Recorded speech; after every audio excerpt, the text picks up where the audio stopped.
안녕하세요, 청취자 여러분. 오늘은 크리아 요가의 실제 수련법, 그리고 어쩌면 경험할 수도 있는 쿤달리니 각성에 대해 좀 더 구체적으로 파고 들어보겠습니다. 뭐 복잡한 이론보다는요, 어떻게 직접 하고 또 내 안에서 뭐가 달라지는지 그런 실천적인 부분에 집중해볼까 합니다. 네, 반갑습니다.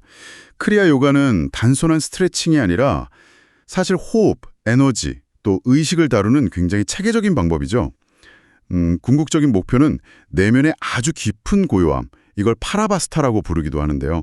그 상태에 이르고 영적인 성장을 빠르게 하는 데 있습니다. 파라바스타요? 네. 그리고 그 과정에서 이제 쿤달리니라고 하는 우리 안에 잠재된 생명 에너지가 깨어날 수도 있는 거고요. 그렇군요. 그럼 가장 기본적인 수련은 어떻게 시작될까요? 뭐 처음 하시는 분들도 바로 해볼 수 있는 게 있을까요? 가장 기본적이면서도 아주 중요한 수련이 하나 있는데요. 바로 이 미간, 제3의 눈이라고 부르는 지점에 집중하는 명상법입니다. 아, 미간이요? 네. 그냥 편안하게 앉으셔서요.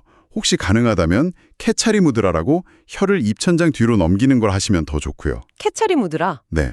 그러고 나서 자연스럽게 숨을 들이쉬면서 마음속으로 그 미간 지점에서 옴 하고 6번 정도, 또 내쉬면서 6번 이렇게 반복하는 거예요. 숨 쉴 때마다 미간의 옴을 생각하는 거네요. 호흡은 뭔가 특별히 조절해야 하나요? 아니요. 처음에는 전혀 힘두지 마시고요. 그냥 아주 자연스럽게 쉬는 게 중요해요. 이걸 꾸준히 하다 보면 호흡이 저절로 좀 깊어지고 부드러워지거든요. 그러면서 약간 목구멍에서 미세하게 소리가 나는 그 우자이 호흡이라고 하죠. 네, 우자이 호흡. 네, 그걸로 자연스럽게 바뀔 수도 있어요. 보통 한 108번 정도 한 말라라고 하죠. 그 정도 반복하는 걸 권장하는데요. 이게 프라나, 그러니까 생명 에너지를 머리 쪽으로 끌어올려서 마음을 아주 고요하게 만드는 데 상당히 효과가 좋습니다. 그냥 미간에 집중하고 옴을 염송하면서 자연스럽게 호흡하는 것만으로도 마음이 차분해지고 에너지가 움직이는 걸 느낄 수 있다는 거군요. 맞습니다. 집중이 아주 깊어지면요. 어떨 때는 마치 호흡이 딱 멈춘 것 같은 그런 상태에 이르기도 해요. 호흡이 멈춘 듯한 상태요? 네. 에너지가 그 척추 중심 통로 수shum나 나디를 통해서 제3의 눈으로 싹 모이면서 마음에 아주 깊은 평온함 그리고 기쁨에 잠기게 되는 거죠. 와, 그렇군요. 그럼 이 기본 수련으로 어느 정도 좀 감을 잡았다면 그 다음은 어떤 단계로 나아가나요? 에너지를 좀 더 적극적으로 다루는 그런 방법도 있겠죠? 네, 그럼요. 더 높은 단계의 크리아들이 있습니다. 예를 들면 옴카르 크리아라는 게 있는데요. 특히 두 번째 옴카르 크리아는 조금 더 복잡해요. 뭐랄까, 아주 미세하게 머리를 움직이면서 특정 만트라 음절, 예를 들어 태, 바, 수 같은 소리를 마음속으로 특정 에너지 지점에 집중하면서 진동시키는 방식입니다. 머리를 움직이면서 만트라를요? 왼쪽, 중앙, 오른쪽 이렇게요? 네, 그렇죠. 아주 부드럽게요. 이 과정에서 스트레스가 전혀 없어야 하고요. 이 수련은 척추 전체를 그 미묘한 에너지 흐름과 딱 조율하고 마음을 척추 안에 단단히 고정시켜서 궁극적인 평온에 이르게 하는 것을 목표로 합니다. 뭐랄까, 악기 조율하듯이 내면의 에너지를 정교하게 다루는 거죠. 아, 조율한다는 비유가 와닿네요. 수련하다 보면 빛이나 소리 같은 그런 내적인 경험을 한다는 이야기도 많잖아요. 특히 미간에서 빛을 본다는 건 구체적으로 어떤 건가요? 네, 그게 바로 영적인 눈, 그러니까 쿠타스타 혹은 아갸차크라를 보는 체험과 관련이 깊습니다. 수행이 좀 깊어지면요. 눈썹 사이에서 뭐랄까 황금빛 테두리가 있는 짙푸른 빛의 구체 같은 거요. 파란색 구체요? 네, 또는 그 중심에 막 빛나는 하얀 별 같은 형상을 보기도 해요.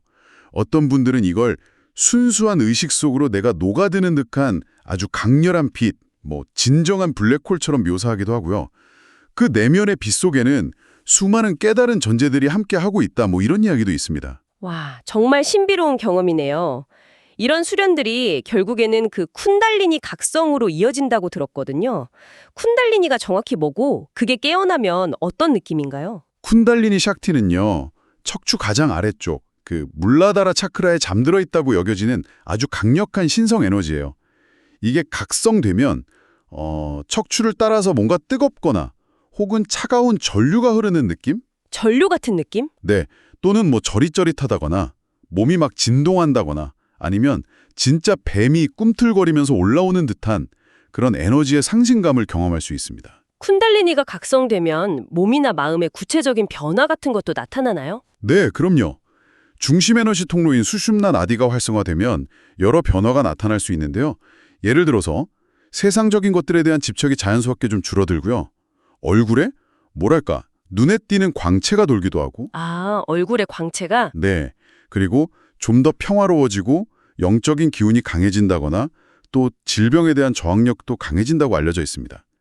근데 가끔은요, 오랫동안 수련해도 별 진전이 없을 때 크리아 수프림 파이어 같은 조금 더 강렬한 기법이 필요할 수도 있어요. 이건 근데 초보자는 절대 하면 안 되고요. 아, 숙련자들을 위한 거군요.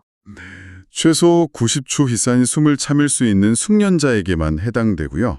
아주 강한 열감이나 떨림 후에 깊은 침묵을 경험하게 되는 그런 수련입니다. 그렇군요. 그렇다면 크리아 요가의 최종 목표는 이런 특별한 경험이나 에너지 각성? 그 자체인가요? 그게 아주 중요한 질문인데요. 사실 경험 자체보다는요, 그 이후에 찾아오는 깊은 평온함, 그걸 아까 말씀드린 크리아 후의 평정 상태 또는 파라바스타라고 부른다고 했죠. 네, 파라바스타. 네, 그 상태에 머무는 것이 훨씬 더 중요합니다.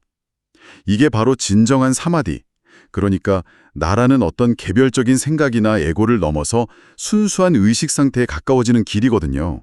위대한 스승이신 라히리 마하사야께서는 평온함 속에서는 어떤 크리아도 하지 말라 이렇게 강조하셨어요. 아, 평온할 때는 오히려 기법을 멈춰라. 그렇죠.